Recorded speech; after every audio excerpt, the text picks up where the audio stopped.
technology improves, there are more opportunities to spend less on energy.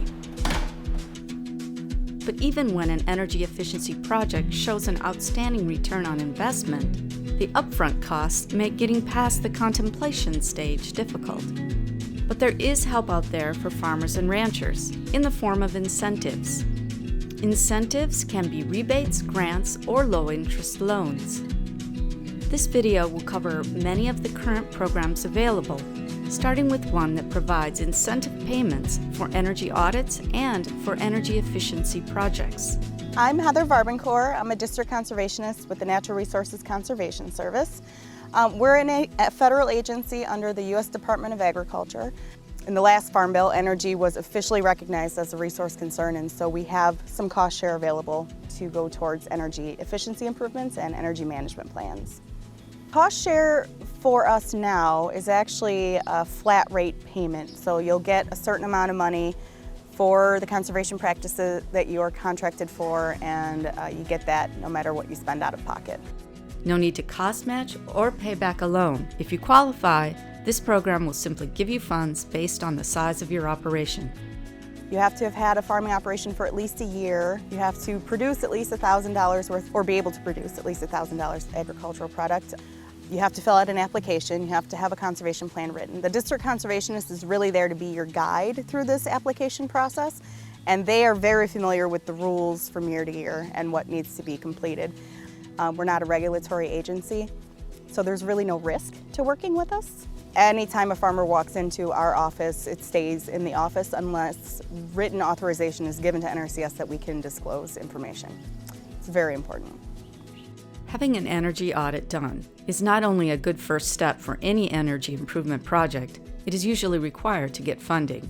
An NRCS energy management plan is an energy audit that can be used to apply for more NRCS funds or used to apply for other programs. Beginning farmers, just like every farmer, I mean, it's a tough time to be a farmer right now financially, and energy management plans are designed to find the areas on the farm that can be improved, which saves money over time. So if you upgrade from incandescent lighting to LED lighting, your electric bill is going to look a lot different in a year than it did that first year.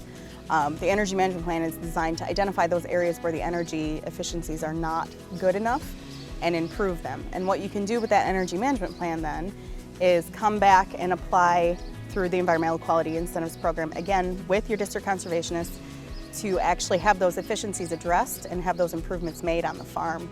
We can pay for lighting and installation and heating and cooling systems, diesel pump upgrades, irrigation equipment efficiency improvements. The list is really long. If you are accepted into the program, you will work with what's called a technical service provider. They are authorized to develop these energy management plans from us, and your district conservationist will provide you a list of technical service providers that you can choose from to have them write your energy management plan, and you can choose whomever you would like off of that list. And all of our energy management plans meet ASABE 612 standards, national standards for energy audits. So this plan is very comprehensive and very complete and can be used in a lot of different areas. The USDA has energy incentive programs under both NRCS and rural development. Although the NRCS does not currently fund renewable energy projects, rural development through the EQIP program does. The types of projects that are eligible would be either renewable energy systems or, on the other side of the program, some energy efficiency projects. Under the renewable energy side of the program, things like solar, wind, hydrogen, geothermal, small hydro, ocean power are all eligible. And then under the energy efficiency side of the program, things like new doors and windows, ventilation, insulation, new refrigeration and cooling units, really anything that's replacing energy inefficient equipment. In addition to the USDA, there are other places to look for funding. Your state energy office, soil and water conservation district, and your local university extension agents can be good resources for funding information. Also try equipment vendors and your utilities. Dwayne Watson works for a Midwest utility that provides rebates for energy audits and energy savings equipment to farmers and agribusinesses. He says that every dollar spent on energy efficiency program delivery across the U.S. yields a $4 return on that investment. So what the rebate will do is it incentivizes or rebates the most efficient equipment that operates off electricity or natural gas. And I did bring a couple objects to explain this. This pump is an electronically commutated variable speed pump. So this goes between 5 and 50 watts, whereas the other pump runs at 50 watts all the time. So we give a $50 rebate for this pump. It lists for $150 to $180. The previous pump lists for $100 to $130.